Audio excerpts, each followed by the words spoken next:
Hello everyone, welcome to Easy Learnings. Today we'll be studying about squares and square roots.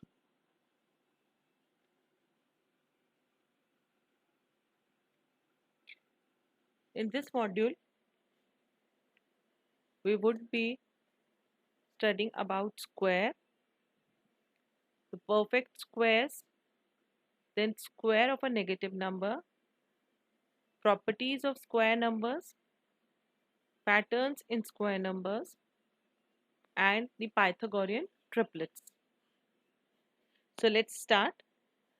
Now let's talk about the squares and square roots. Where did they originated from? The concept of a square of a number comes from the geometric shape of a square. Now we all know what is a square. To find the area of the square, we square the length of its sides. We know the formula for the area of the square. It is side square. So that means what we are doing, we are multiplying the length by itself one time.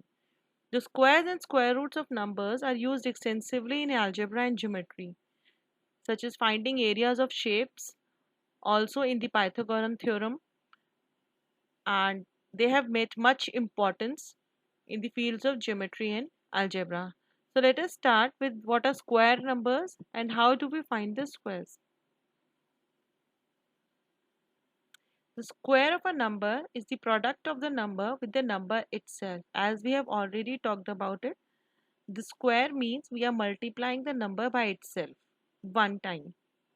So for a given number x, the square of x is x into x, and it is denoted by x square.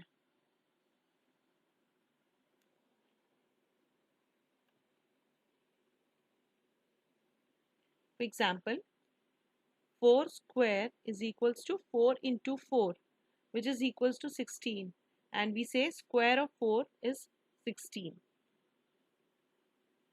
9 square is equals to 9 into 9, which is equals to 81, and we say square of 9 is 81.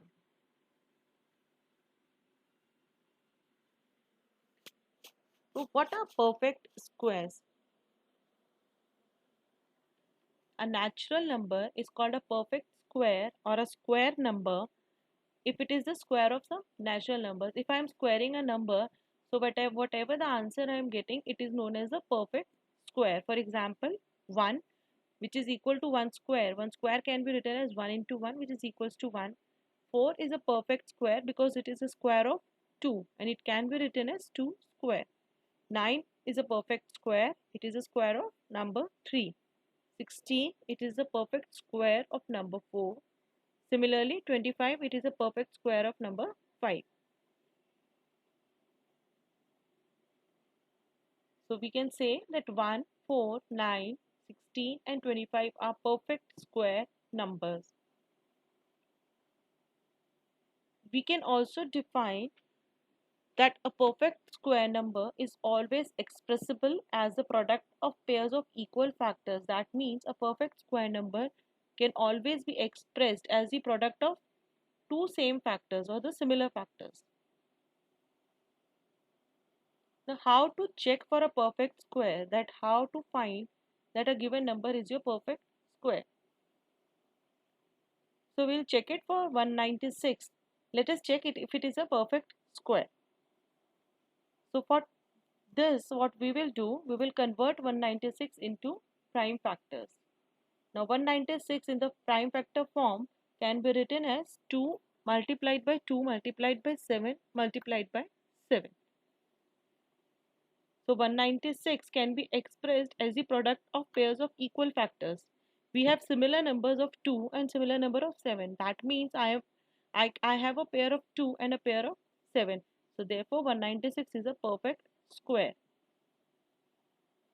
So 196 can be written as 2 square into 7 square. 2 into 2 can be written as 2 square and 7 into 7 can be written as 7 square.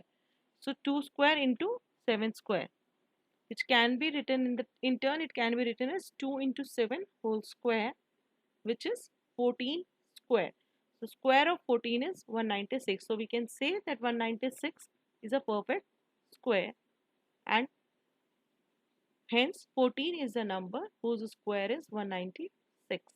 I hope you understood how to find that if a number given to you is a perfect square, you will convert it into its prime factors and check if it is having, it can be expressed as a pair of equal factors. Now, wondering what is a square of a negative number? If I multiply 2 by 2, I will get 4. But what if I multiply a negative number or find a square of a negative number? So when we square a negative number, we get a positive result. It is same as squaring a positive number. You know why?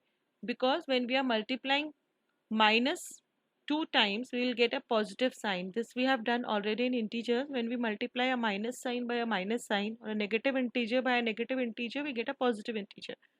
So square of 5 is 25 and square of negative 5 is also 25. We have the same answer.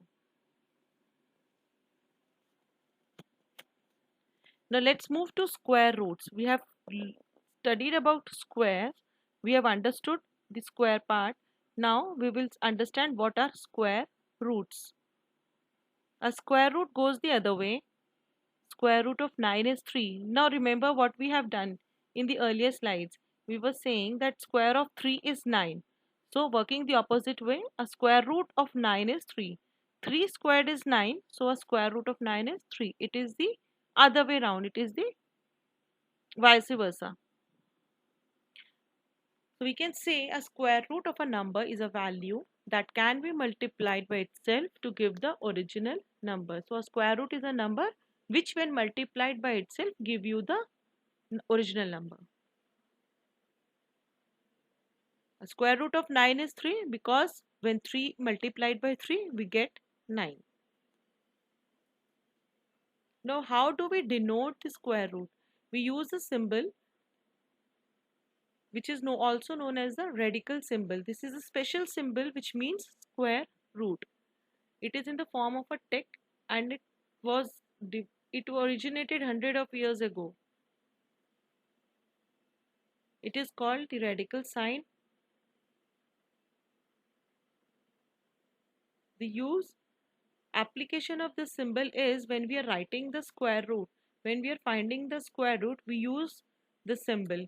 Suppose in this case, I am writing the square root of 9. So when I am writing the square root of 9, I will write this symbol along with the number 9, which can be written in turn as root 3 whole square because I am converting my 9 into 3 square. 9 can be written as 3 square. So square root of 3 square which gives me 3. And we can say that square root of 9 is equal to 3. Now, square root day. We also celebrate a square root day, which is the 4th of April, we can say, because 4th of April 2016 can be written as a square root day because when you write this date, you can write it as 4 4 16. You will write it as 4 4 16 and 4 square is equals to 16. Now, next after this, can you calculate what would be the square root day? It is 5th of May 2025.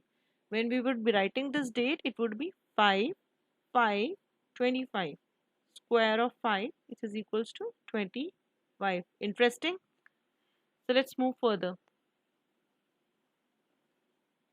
Now here's a table which will show you some properties of a square numbers. Now look at this table. Here I have written the numbers and their squares. I have written the numbers here to 1 to 10, 11 to 20 and some random numbers 21, 22, 23, 24, 25, 30, 35, 40, 45 and 50. And we can see the squares also alongside. 1 squared is 1, 2 squared is 4, 3 squared is 9, 13 squared is 169 and 23 squared is 529. So let's understand some properties with help of this table.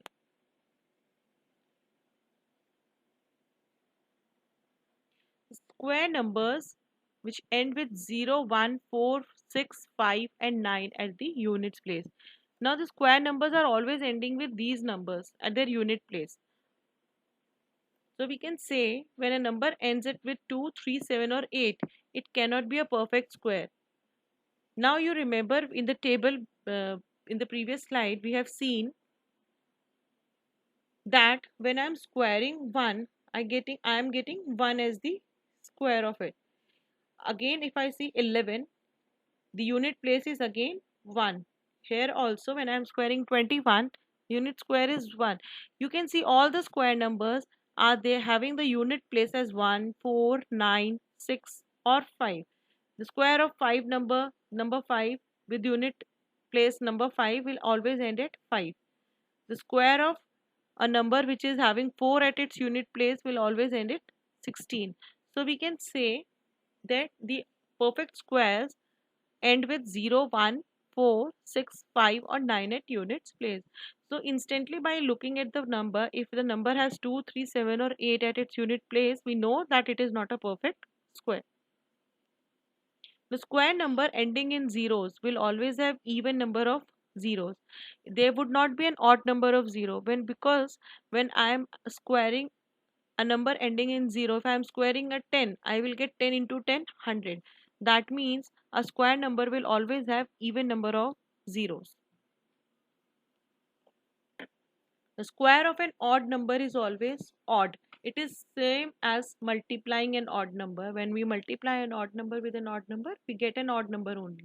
The squaring of an odd number will give you an odd number, and square of an even number will always give you an even number. These properties help us to make some patterns in square numbers also. So let us look at some patterns which are formed in square numbers. Now every perfect square number is the sum of two successive triangular numbers. Now we all know what are the triangular numbers. So let us see if I add two triangular numbers 1 and 3. After 1 we have the 3 as a triangular number. So if I am adding 1 plus 3, it gives me 4, which is a perfect square of number 2. Now if I add the next triangular number 6, 6 plus 3, it gives me 9, which is again a square of 3. After 6, the triangular number is 10. So 10 plus 6 gives me 16, which is a square of 4. So every perfect square is the sum of two successive triangular numbers. The number of non-perfect square numbers between n square and n plus 1 whole square is 2n, where n is a natural number. So if I am taking two numbers n and the other successive number n plus 1, suppose I am taking 2 and 3. So if I want to know what is the number of non-perfect square numbers between n square and n plus 1 whole square, it comes out to be 2n. The sum of first n odd natural numbers is n square. If I want to find the sum of odd natural numbers, so first n odd natural numbers is always n square. With this we come to Pythagorean triplet. In the introduction part only I have told you that the squares are very important for finding the Pythagorean triplet and the Pythagoras theorem. So we will study something about this. What is Pythagorean triplet? Pythagorean triplet is actually based on the Pythagoras theorem only, and it is these numbers satisfy the Pythagoras theorem only. So if I am considering three natural numbers a, b and c, and if a square plus b square is equals to c square, now you remember the Pythagoras theorem, it is the same thing, a square plus b square is equals to c square, then the number a, b, c are known as the Pythagorean triplet. The group of these three numbers is the Pythagorean triplet. For example, we can consider 3, 4 and 5. If I square 3, 3 square plus 4 square will always give me 5 square. And if I similarly, if I try it with 6, 8 and 10, then 6 square plus 8 square will give me 36 plus 64, which is equals to 100, which is the square of 10. So these numbers are known as the Pythagorean triplet. Now what is the general form of writing a Pythagorean triplet? So if I consider 2m, m square minus 1 and m square plus 1, where m is greater than 1. So if I consider these three numbers, then 2m square plus m square minus 1 whole square is equals to m square plus 1 whole square. The numbers in this form are known as Pythagorean triplets.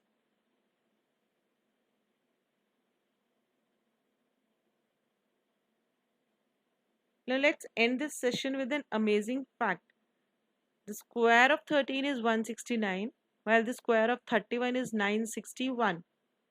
And if you can see, both the numbers and the squares are mirror images of one another. 13 is a mirror image of 31 and 169 is a mirror image of 961. Isn't it interesting? Can you find out for more such numbers which are the mirror images of each other, the number and the square both? Hope you have found this video informative and interesting also. So please like, share and subscribe to the YouTube channel and turn on the bell icon for the new notifications. Happy learning!